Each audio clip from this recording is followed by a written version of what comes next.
Telangana safe Hydraa తరహాలో మరో సంస్థకు అంకురార్పణ. హోటళ్లు, మెడికల్ షాపుల్లో తనిఖీలు. క్వాలిటీ ఫుడ్ మందులు సరఫరానే లక్ష్యం. Food safety drugs control wing విలీనం. ఒకే అధికారి పర్యవేక్షణలో కార్యకలాపాలు అని చెప్పేసి అంటా ఉన్నాం. ఎంతవరకు ఇవన్నీ సాధ్యమవుతాయి? హైడ్రాను తీసుకొచ్చినాం. హైడ్రాను ఎంతవరకు హైడ్రా తరహాలోనే ఇది కూడా తీసుకొస్తాడంట. హైడ్రా వల్ల లాభం ఎంత ఉందో నష్టం అంతే జరిగింది. ఆ నష్టాలను ఎట్లా పూడుస్తావు?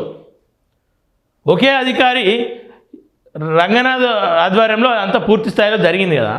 ఒక గోడను కూల్చిపోయి మరొక గోడ కూల్చిన పొరపాటున అని చెప్పేసి ఒప్పుకుంటా ఉంటే అక్కడ జరిగినటువంటి నష్టాన్ని ఎట్లా పూడుస్తారు? అవమానాన్ని, వాళ్ళకన్నిటిని, వాళ్ళ భావోద్వేగాన్ని దేంతో పూడుస్తారు? వాళ్ళకన్నిటిని దేంతో పూడుస్తారు? ఫుడ్ సేఫ్టీ అంట. ఈ ఏడే సేఫ్టీ ఉంది? ఫుడ్ సేఫ్టీ లేదు, మన సేఫ్టీ లేదు. రాష్ట్రంలో హైడ్రా తరహాలో TG safe Telangana safety authority of food and essential drugs పేరుతో కొత్త సంస్థ ఏర్పాటు చేసే పనిలో ప్రభుత్వం ఉంది. ఆ సంస్థ హోటల్స్, ఫుడ్ కోర్ట్, రెస్టారెంట్స్ వినియోగదారులకు సరఫరా చేసే ఆహార పదార్థాలతో పాటు మెడికల్ షాపుల్లో ప్రజలు విక్రయించే మందులను తనిఖీ చేయనున్నది. అందుకోసం ఇప్పటి వరకు విడివిడిగా ఉన్న ఫుడ్ సేఫ్టీ, డ్రగ్స్ కంట్రోల్ సంస్థలను విలీనం చేయనున్నారు. అలాగే ఐజీ ర్యాంక్ అధికారిని నియమించడం, కావాల్సిన ఫీల్డ్ స్టాఫ్ను సమకూర్చేందుకు కసరత్తు చేస్తున్నారు. సంస్థ ఏర్పాటుపై లీగల్ ప్రాబ్లమ్స్ రాకుండా ఉండేందుకు కావాల్సిన చట్ట సవరణలు చేసే పనిలో అధికారులు ఉన్నారంట. ఆరోగ్యంపై ఫోకస్, ప్రజా ఆరోగ్యంపై ఫోకస్. ఫస్ట్ ప్రజా ఆరోగ్యంపై ఫోకస్ చేయాలనుకుంటే, అంత చిత్తశుద్ధి ఉంటే, అంతగానో ప్రజలపైన ప్రేమ ఉంటే నిమ్స్ హాస్పిటల్లో, గాంధీ హాస్పిటల్లో, ఉస్మానియా హాస్పిటల్లో బాగు చేయరు. ఫస్ట్ వీళ్ళు ఆరోగ్యం బాగుండడానికి ప్రయత్నం చేస్తూ ఉన్నారు. సరే సంతోషం, ప్రజల ఆరోగ్యం గురించి ఆలోచిస్తూ ఉన్నారు, సరే సంతోషం. కానీ హాస్పిటల్కి ఆరోగ్యం బాగాలేక, లేదంటే ఏదైనా జబ్బచ్చో, ఏదైనా ఇబ్బంది అయ్యో హాస్పిటల్కి పోతే సరైన వైద్యం ఉండదు. స్కానింగ్ తీసుకుంటా ఉంటే రిపోర్ట్ ఫిలిమ్స్ రావాల. ఫిలిమ్స్ రాకపోతే స్మార్ట్ ఫోన్లో ఫోటో తీసుకొని పోయి డాక్టర్ దగ్గర చూపించాలి.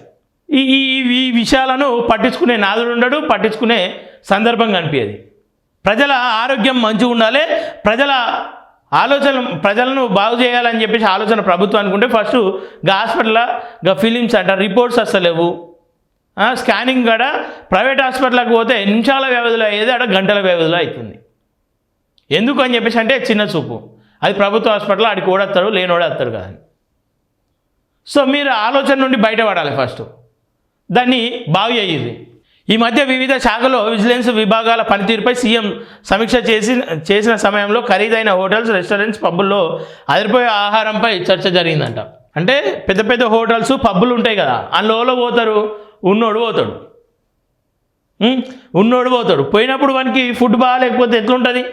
వాని కోసం ఇది ఒకటి జరిగింది. ఈ సందర్భంగా కొన్ని హోటల్స్లో తనిఖీలకు వెళ్ళిన అధికారులను పెద్ద ఎత్తున కుళ్ళిన మటన్, చికెన్ను గుర్తించిన విషయం ప్రస్తావనకు వచ్చింది. అదే సమయంలో కల్తీ నూనెలు, వనస్పతి ఉపయోగిస్తున్నట్లు ఆధారాలు దొరికాయని అధికారులు వివరించారు. దీంతో రెగ్యులర్గా హోటల్స్, రెస్టారెంట్స్, ఫుడ్ కోర్టులను తనిఖీ చేసేందుకు ప్రత్యేకంగా విభాగం అవసరమని అభిప్రాయపడ్డారు సీఎం. ప్రజలకు అందించే ఆహారం, మందులపై నిరంతరం నిఘా ఉండాలి. అప్పుడు కల్తీ లేని ఆహారం, నాణ్యమైన మందులు ప్రజలకు అందుతాయి. ఆరోగ్యంపై పూర్తి స్థాయిలో ఫోకస్ పెట్టేందుకు ఓ వింగ్ ఏర్పాటు అవసరం అని సీఎం ఆదేశించినట్లు తెలిసింది. దీనితో ప్రస్తుతం మెడికల్ డిపార్ట్మెంట్లో విడివిడిగా ఉన్న ఫుడ్ సేఫ్టీ, డ్రగ్స్ కంట్రోల్ విభాగాలను ఒకే గొడుగు కిందకి తీసుకురావాలని నిర్ణయం జరిగినట్లు అధికారులు వివరించారు. రెండు విభాగాల మధ్య కొరవడి సమన్వయం. మెడికల్ డిపార్ట్మెంట్లో పనిచేస్తున్న ఫుడ్ సేఫ్టీ, డ్రగ్స్ కంట్రోల్ విభాగాలు విడివిడిగా పనిచేస్తున్నాయి. కానీ రెండు సంస్థల మధ్యలో సమన్వయం లేదు. అలాగే రెండు సంస్థలకు ఫీల్డ్లో కావాల్సిన స్టాఫ్ లేదు. ఈ విషయాన్ని గుర్తించిన సీఎం రేవంత్ రెడ్డి రెండు విభాగాలను విలీనం చేసి ఒక కొత్త పేరును సంస్థకు పెట్టాలని ఆదేశించినట్లు తెలుస్తుంది. దీంతో TG safe Telangana safety authority of food and essential drugs పేరుతో ఖరారు చేసినట్లు సమాచారం.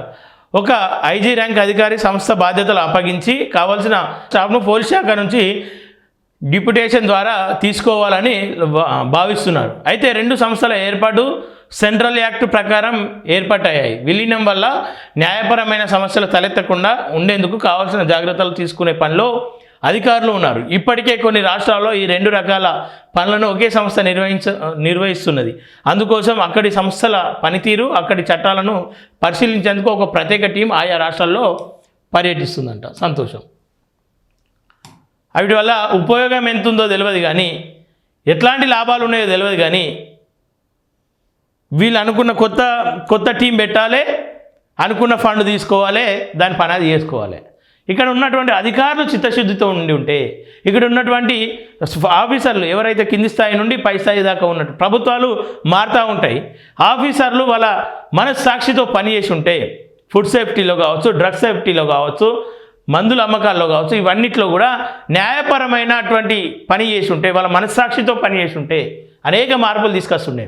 వీళ్ళ గుండె మీద చేసుకొని చెప్పాలి. రెస్టారెంట్ల నుండి, పబ్బుల నుండి, హోటల్స్ నుండి వాళ్ళకు కమిషన్లు అందుతలేవా? రైడ్ ఎప్పుడు చేస్తారు? కమిషన్ అందని సమయంలో చేస్తారు. నిజంగా ఒక కస్టమర్ కంప్లైంట్ ఇచ్చిన వెంటనే అక్కడ రైడ్ జరిగి ఉంటే, ఒక కస్టమర్కి ఇబ్బంది జరిగినప్పుడు ఆ కస్టమర్కు భరోసా కల్పించుంటే, వేరే రెస్టారెంట్ వాళ్ళు ఆటోమేటిక్గా భయపడి నాణ్యమైన ఫుడ్, నాణ్యమైన నూనె వాడుంటారు. అట్లా ఎందుకు వాడారంటే ఇక వాళ్ళు కుమ్మక్కై ఉంటారు. వాడికి భయమే ఉండదు. ఫుడ్ సేఫ్టీ అధికారులకు ఫోన్ చేస్తామన్నా భయం ఉండదు, పోలీసులకు ఫోన్ చేస్తామన్నా భయం ఉండదు. ఎందుకంటే స్థానికంగా ఉన్న పోలీస్ స్టేషన్తో లేదంటే ఫుడ్ సేఫ్టీ ఆఫీసర్లతో మనకి ఆల్రెడీ లావాదేవీలు ఉంటాయి. ఇక అందరు ఆఫీసర్లు అట్లనే ఉన్నారని చెప్పొచ్చానా? అట్లా ఉన్న వాళ్ళకి ఈ వీడియో చూసినప్పుడు కోపం వస్తుంది, అరే వీడేంది మమ్మల్ని అంటాడని. ఇక అది వాళ్ళ మనస్సాక్షికి తెలుసు.